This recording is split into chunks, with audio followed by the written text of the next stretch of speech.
Je suis arrivé à l'aviron un peu par hasard. Au centre aéré, il y avait plusieurs disciplines de sport essais pendant une semaine. Et donc j'ai essayé, ça m'a plu. Le coach, l'éducateur m'a dit ah, t'es doué, je suis sûr que tu peux aller loin. Inscris-toi au début d'année. Et puis je me suis inscrit. Et j'étais bon donc j'ai continué, simplement.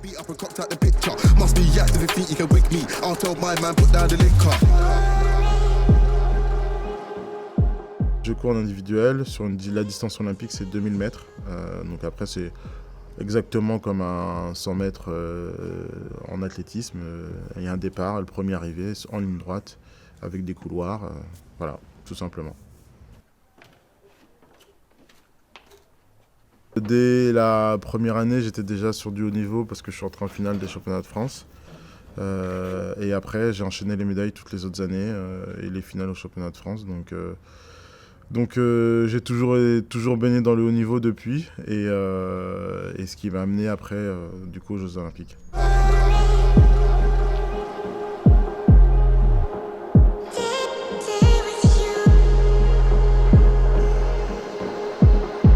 En fait, il y a un gap entre être médaillé au championnat de France comme j'ai pu l'être et être qualifié en individuel pour les Jeux Olympiques.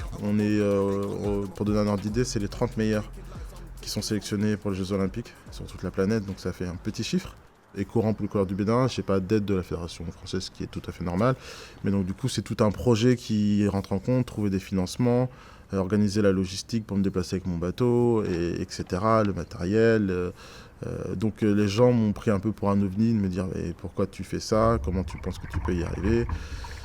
Et moi, je vois pas les choses comme ça. Je me dis, j'ai un objectif, je regarde, je me renseigne, je bûche mon sujet, je vois ce qui manque, ce qu'il faut faire, et puis je me lance. Et puis, entre guillemets, advienne que pourra, même si tout est très calculé chez moi.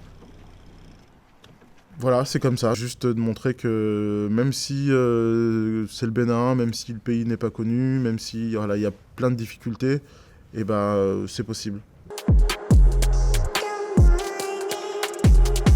Je vais au Bénin quasiment tous les ans, je vais voir les jeunes, j'essaie de partager un maximum avec eux et de ramer avec eux aussi, parce que du coup on essaye sur chaque championnat d'Afrique de faire des bateaux du double notamment, où on peut être à deux, et le but c'est de transmettre aussi du coup tout ce que je sais et tout ce que j'ai appris au fil des années du coup aux jeunes rameurs béninois. On aime l'adversité et on vit dans l'adversité constante, quoi. C'est l'adversité qui nous sublime entre guillemets. Donc quand on fait une grosse course on remercie surtout l'adversaire parce que c'est lui qui nous amène à ce niveau-là. Si on était tout seul, on aurait fait une course. Voilà, comme quand on va courir le dimanche tout seul, quoi. Donc c'est l'adversaire qui nous permet de nous sublimer. Je pense qu'il y a souvent beaucoup de sportifs qui l'oublient. Et on a moins de plaisir à gagner contre quelqu'un qui est vraiment à un niveau très en dessous. Ça va paraître un peu bête, mais moi le sacrifice ça va être de ne pas manger de burger tous les jours. C'est ça que j'appelle des sacrifices. Après, c'est qu'en fait je passe ma vie à m'entraîner.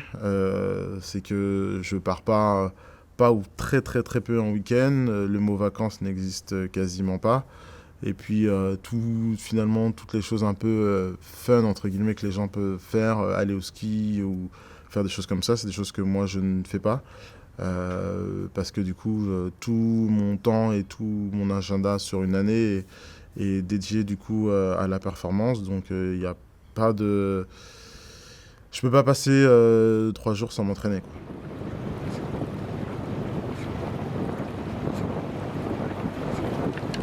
One motion, it's one motion. Throw it as one motion, that's it.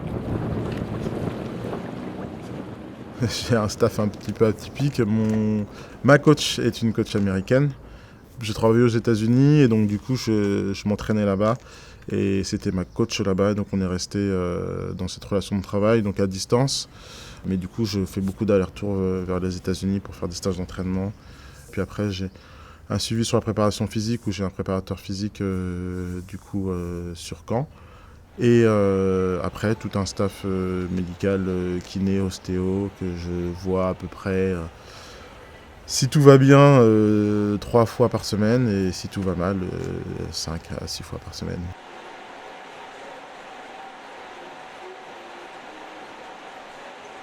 L'objectif, c'est les qualifs pour les Jeux Olympiques de Paris, du coup, qui auront lieu cet été. L'objectif, c'est d'optimiser l'état de forme de Privel pour sa course pour la qualif olympique.